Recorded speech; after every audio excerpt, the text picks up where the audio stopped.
तो हेलो दोस्तों, आज हम पढ़ने वाले हैं त्रिभुज के बारे में और अध्याय 6 क्लास 10। दोस्तों यहाँ से अक्सर एग्ज़ाम में क्वेश्चन पूछा जाता है और बच्चे घबरा जाते हैं इन सवालों को, क्योंकि यहाँ पे सिद्ध करने के लिए पूछ लिया जाता है, कभी कुछ पूछ लिया जाता है। तो आइए आज बात करते हैं त्रिभुज के बारे में। दोस्तों मैं राहुल और स्वागत करता हूँ आपका हिंदी मीडियम बोर्ड चैनल में। तो देखिए, बने रहिए मेरे साथ त्रिभुज के बारे में। देखो दोस्तों, जैसा कि आपने छोटी कक्षाओं में पढ़ा होगा त्रिभुज के बारे में, जब भी हमको कक्षा 6 में 7 में पढ़ाया जाता है कि त्रिभुज किसे कहते हैं, तो दोस्तों 3 भुजाओं से घिरी हुई बंद आकृति को क्या कहते हैं? हम त्रिभुज कहते हैं। जैसा कि आप सभी को पता है 3 भुजा होनी चाहिए।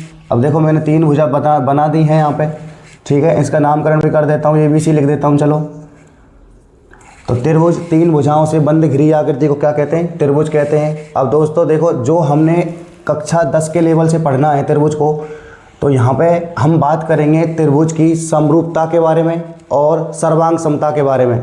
तो दोस्तों आपने कक्षा 9 में पढ़ा होगा, कुछ विद्यार्थी हैं जो रह गए होंगे, उन्होंने नहीं पढ़ा होगा, क्योंकि कक्षा 9 में ज़्यादा विद्यार्थी पढ़ने में इतना इंटरेस्ट नहीं लेते हैं।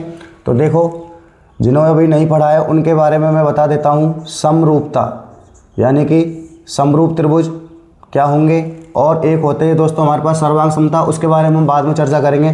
तो दोस्तों हम यहाँ पे समरूपता के बारे में बात कर लेते हैं कि समरूपता क्या होती है। तो देखो दोस्तों, ऐसी आकृति जिनका आकार कैसा हो? समान हो। जिनका आकार कैसा हो? समान हो। यानी कि आकार कैसा होना चाहिए भाई? आकार हमारा आकार सर समान होना चाहिए। समान। देखो समरूप नाम से पता चल रहा है, सम माने समान, सम माने समान, और रूप मतलब रूप, यानी कि एक जैसे अगर होंगे, बिल्कुल हुबहू अगर दिखेगा कोई, टू कॉपी एक तरीके से, तो उसको क्या कहेंगे आप? समरूपता कहेंगे। तो आकार आपका समान होना चाहिए। ठीक है सर, आकार समान होना चाहिए। आगे लिख देता हूँ, आकार समान होना चाहिए। इसके साथ साथ और क्या होना चाहिए भाई? देखो, संगत भुजा। संगत भुजा कैसी होनी चाहिए भाई? संगत भुजा। संगत भुजाओं का अनुपात, संगत भुजाओं का अनुपात हमारा सब समान होना चाहिए, बराबर होना चाहिए, बराबर होना चाहिए।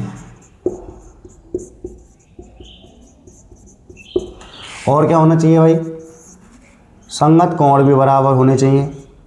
संगत कोण बराबर होने चाहिए भाई, बराबर होने चाहिए। तो हम कह देंगे कि यह आकृति दूसरी आकृति के क्या है? समरूप है। तो यहाँ पे दोस्तों त्रिभुज से मतलब नहीं है, कोई भी आ सकता है। यहाँ पे वृत्त आ सकता है, यहाँ पे आपको आयत दे दी जा सकता है, जैसे हम चर्चा करेंगे। अब दोस्तों देखो, जैसे एक त्रिभुज है, ये वाला ABC मैंने बना दिया। एक त्रिभुज मैं और ले लेता हूँ, यहाँ पे PQR ले लेता हूँ। ये लो, PQ और R। ठीक है दोस्तों, इनको क्या है, थोड़ा सा कोण दे देते हैं इनको, कोई दिक्कत नहीं है। तो देखो, इसको मैंने माना 60 दे दिया, और इसको मैंने क्या है, कितना दे दूँ? 80 दे देता हूँ। ये लो 80 दे दिया। ठीक है, तो ये कितना रह गया? ये 40 रह गया, क्योंकि त्रिभुज के तीनों कोणों के योग कितना आना चाहिए? 180 अंश आना चाहिए। इस तरीके से इसको भी बना लो। देखो कोई दिक्कत नहीं है, इसको थोड़ा सा चेंज कर लेते हैं। माना मैंने यहाँ आपके बार 80 लिख दिया, यहाँ मैंने आपके बार 40 लिख दिया, और यहाँ मैंने आपके बार कितना लिख दिया भाई? 60 लिख दिया। ठीक है, मान लिया मैंने ये 2 सेमी की है, ये 4 की है, ये 6 की है। इसी तरीके से इधर लिख लेते हैं हम, कोई दिक्कत? कोनो दिक्कत नहीं सर। ये 4 की है या 8 की है, और ये 12 की सेमी में। तो ये मैंने दोनों त्रिभुज ले लिए। अब देखिए, अब हमारी कसौटी पे चलते हैं दोस्तों। इनको बोला जाता है कसौटी, कसौटी बोला जाता है इनको, त्रिभुज की कसौटी, समरूपता की कसौटी। अब देखो, आकार समान होना चाहिए। ठीक है सर, आकार समान है, त्रिभुज है, त्रिभुज जैसा ही दिख रहा है ये त्रिभुज। अब आप देखो, ये जो आपको त्रिभुज है ये समरूप है। क्यों समरूप है? क्योंकि सर देखो, अभी हम पता लगाएंगे संगत भुजाओं का अनुपात। संगत भुजाओं का अनुपात देखते हैं पहले, या फिर पहले कोण देख लेते हैं। कोण देखो, यहाँ पे कोण A है, कोण A है, बराबर में किसके बराबर है? 60 कहाँ है? वो रहा, कोण R के बराबर है सर। और देखो, और हम क्या कह सकते हैं? कोण यहाँ पे A है, कोण B है, कोण B 80 है, कोण Q के बराबर है। बोलो है क्या नहीं?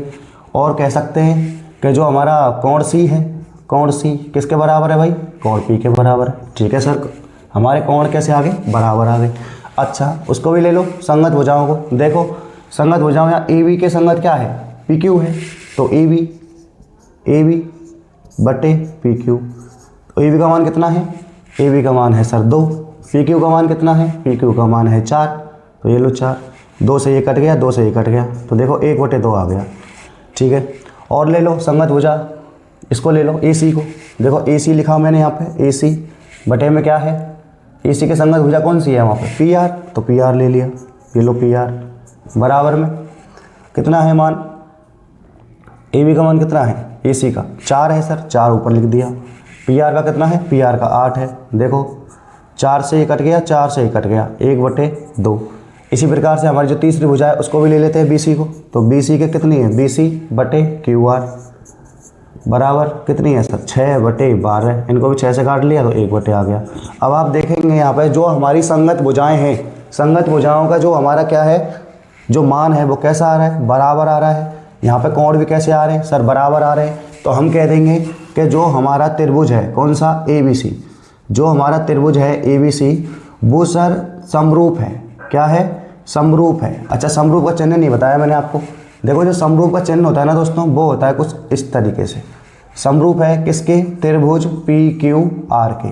अब आपको समझ में आ गया होगा कि सर जो भी त्रिभुज हमारे समरूप होते हैं उनकी संगत भुजाओं का अनुपात और संगत कोण कैसे होते हैं, बराबर होते हैं।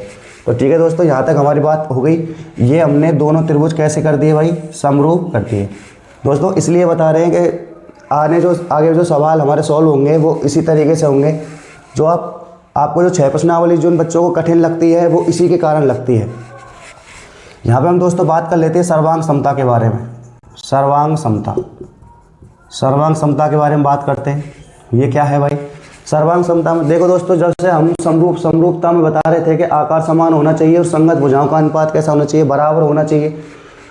सर्वांग समता जो है, सर्वांग समता में दोस्तों हमारे पास आकार तो समान हमारा होना ही चाहिए। सबसे पहली कंडीशन, आकार कैसा होना चाहिए, समान होना चाहिए सर, आकार समान होना चाहिए।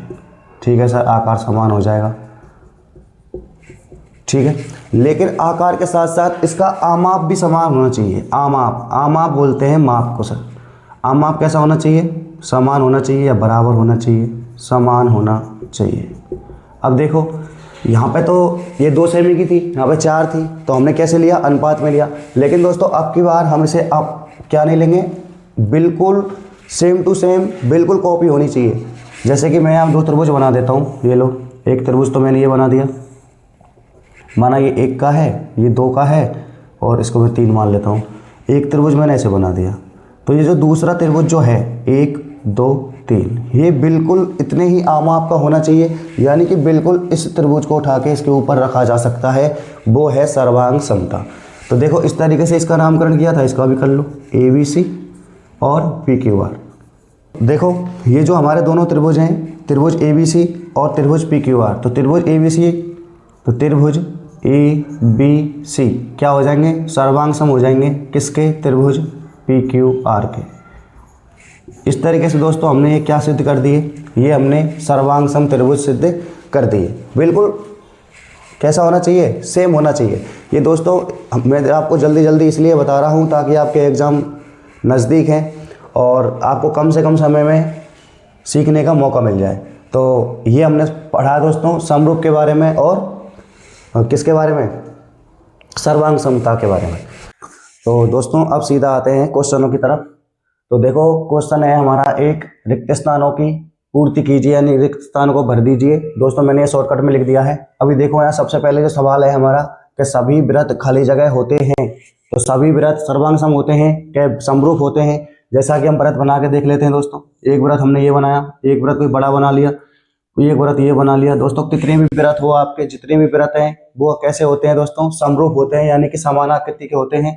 तो समान रूप होता है, तो पहले में आ जाएगा दोस्तों समरूप। दूसरा है दोस्तों सभी वर्ग खाली जगह होते हैं। वर्ग बना लो भाई, ये लो, ये वर्ग बना लो। माना ये 4 सेमी का है, ये भी 4 होगा, ये भी 4 होगा। इसी प्रकार से आपको बड़ा बना लिया आपने, माना 3 का, ये 3 सेमी का, ये 3 सेमी का, सॉरी बड़ा है तो ज़्यादा बना लेते हैं, कोई ना 5 का बना लो, ये 5 का, ये 5 का। तो दोस्तों देखो जो सभी हमारे वर्ग हैं वो कैसे होंगे, सभी वर्ग भी कैसे होंगे, समरूप होंगे। ये देखो सभी खाली जगह त्रिभुज समरूप होते हैं। कौन कौन से? समद्विबाहु या समबाहु। दोस्तों भुजाओं के आधार पर हमारे जो त्रिभुज हैं वो तीन प्रकार के होते हैं, समबाहु त्रिभुज, विषमबाहु त्रिभुज और समद्विबाहु त्रिभुज। अब देखो दोस्तों, समद्विबाहु त्रिभुज यानी कि जिसकी दोनों भुजा कैसी हो? समान हो और एक भुजा समान। तो समबाहु त्रिभुज यानी तीनों भुजा कैसी हो? समान हो। और हमको तीनों भुजा कैसी चाहिए भाई? समान चाहिए। तभी तो हम क्या कह सकते हैं? हम कह सकते हैं कि सर ये कैसे हैं? समरूप है। ये भी समरूप है, ये भी क्या है? समरूप है। तो समबाहु त्रिभुज हो जाएगा दोस्तों। जो हमारे सभी समबाहु त्रिभुज जो होते हैं वो कैसे होते हैं? समरूप होते हैं। भुजाओं की संख्या समान संख्या वाले दो बहुभुज समरूप होते हैं यदि उनके संगत कोण कैसे होंगे? संगत कोण कैसे होंगे दोस्तों? बोलो। बराबर। संगत कोण बराबर, संगत कोण बराबर हो तथा उनकी संगत भुजाएं अभी हमने जस्ट बात की है। संगत भुजाएं कैसी होनी चाहिए? समान अनुपात में होनी चाहिए, यानी कि अनुपात समान होना चाहिए। और अनुपात समान को क्या बोलते हैं दोस्तों? समानुपाती। कोई दिक्कत? कोनो दिक्कत नहीं। तो इस प्रकार से दोस्तों ये बहुत सरल सवाल हैं। आप भी अगर आपके एग्जाम में पूछा जाएगा 1 नंबर में तो आप उत्तर सही भरेंगे। क्वेश्चन नंबर 2 पे आते हैं। निम्नलिखित युग्मों में से दो भिन्न भिन्न उदाहरण दीजिए। कैसा? समरूप आकृतियों का और ऐसी आकृतियां जो समरूप नहीं है। तो पहले हम दोस्तों पहले वाले को हल कर लेते हैं। तो देखो ये कह रहा है कि समान आकृतियों की कोई दो दो भिन्न उदाहरण देने। अब देखो दोस्तों, माना मैंने एक वर्ग बना लिया यहाँ पर जो कि ये 2 सेमी का है। ये लो 2 सेमी का है। कोई दिक्कत? कोनो दिक्कत नहीं सर। एक वर्ग मैंने यहाँ बना लिया बड़ा, ये लो, ये बना लिया मैंने वर्ग। ये कितने सेमी का है? ये सर 4 सेमी का है। ये लो, ये 4 सेमी का है। ठीक है। तो ऐसी दो आकृतियां बना ली मैंने जो क्या हैं? समरूप हैं। तो ये दोनों आकृतियां कैसी हैं? समरूप हैं। आप यहाँ हिंदी में कुछ लिख भी सकते हैं, एक वर्ग 2 सेमी वाला और दूसरा वर्ग कैसा? 4 सेमी वाला। तो दूसरी बना सकते हैं, समबाहु त्रिभुज बना लो, जो कि हम बना चुके हैं पहले से। मैं एक त्रिभुज बना लेता हूँ यहाँ पे। माना मैंने यहाँ पे एक त्रिभुज बना दिया, समबाहु त्रिभुज 60 डिग्री, 60 डिग्री और 60 डिग्री। यहाँ पे आपने नामकरण भी कर दे दो ABC चाहो तो। एक यहाँ पे आपने बड़ा त्रिभुज बना दिया, ये लो PQR, ये भी 60, ये भी 60 और ये भी 60। इस प्रकार से दोनों आकृतियाँ कैसी हैं दोस्तों? समरूप हैं। अब हमको एक ऐसी आकृति लेनी है जो समरूप नहीं है। समरूप नहीं है तो कोई भी ले लो, चाहे एक आयत ले लिया आपने, एक ये ले लिया। अब ये समरूप है क्या? सर नहीं है समरूप। कोई और दूसरी आकृति ले सकते हैं आप। माना कि आपने कोई यहाँ पे समांतर चतुर्भुज ले लिया, ये लो समांतर चतुर्भुज बना दिया मैंने आपके लिए। या फिर आपने कोई समलंब चतुर्भुज ले लिया, या फिर आपने कोई वृत्त ले लिया या आयत ले लिया। तो यहाँ पे ऐसी बहुत सारी आकृतियाँ आप ले सकते हैं जो समरूप नहीं है। तो हमको दोस्तों उन्हीं आकृतियों के बारे में बात करनी है जो समरूप हैं, वो हमने यहाँ पे कर ली है। तो दोस्तों हमारे पास क्वेश्चन नंबर है 3। क्वेश्चन नंबर 3 है, बताइए कि निम्नलिखित चतुर्भुज समरूप हैं या नहीं है। दोस्तों हमको यहाँ 2 चतुर्भुज दे रखे हैं, एक तो PQRS है और एक ABCD है। ये हमको बताने हैं समरूप है या नहीं है। दोस्तों समरूप होने के लिए हमारी कौन कौन सी शर्तें थी? एक तो हमारे संगत कोण कैसे होने चाहिए? बराबर होने चाहिए। और जो हमारी भुजाएं हैं, संगत भुजाएं हैं, उनका अनुपात भी कैसा होना चाहिए? बराबर होना चाहिए। तो दोस्तों देखो, मैं यहाँ पे देख पा रहा हूँ कि इस भुजा के ये क्या है? समानुपाती है। ये भी समानुपाती है क्योंकि ये 1.5 सेमी का है और ये कितना का है? ये 3 सेमी का है। तो जब मैं भुजाओं का अनुपात करूंगा तो सबका कैसा आएगा? समान आएगा। लेकिन मैं यहाँ पे देख पा रहा हूँ कि यहाँ पे इनके कोण बराबर नहीं है। ये कोण देखो दोस्तों 90 डिग्री का नहीं है और ये कोण 90 डिग्री का है, यानी इनके संगत कोण क्या है दोस्तों? बराबर नहीं है। तो आप लिख भी सकते हैं यहाँ पे संगत कोण बराबर नहीं है। संगत कोण बराबर नहीं है। या आप दोस्तों इसको अलग तरीके से भी कर सकते हैं। देखो यहाँ पे हम लिख सकते हैं चतुर्भुज PQRS तथा इसको नाम दे दो चतुर्भुज ABCD क्या नहीं है? समरूप नहीं है। समरूप नहीं है क्योंकि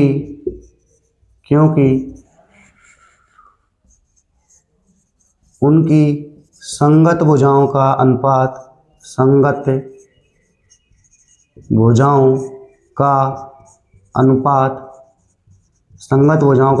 तो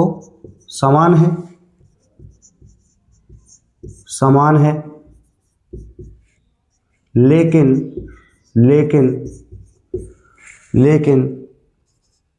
उनके संगत कोण बराबर नहीं है। उनके संगत कोण बराबर नहीं है। बराबर नहीं है, इसलिए क्या है, ये समानुपाती नहीं है। दोस्तों इस प्रकार से आज हमने प्रश्नावली 6.1 को यहाँ पे पढ़ा। उम्मीद करता हूँ आपको वीडियो पसंद आई होगी।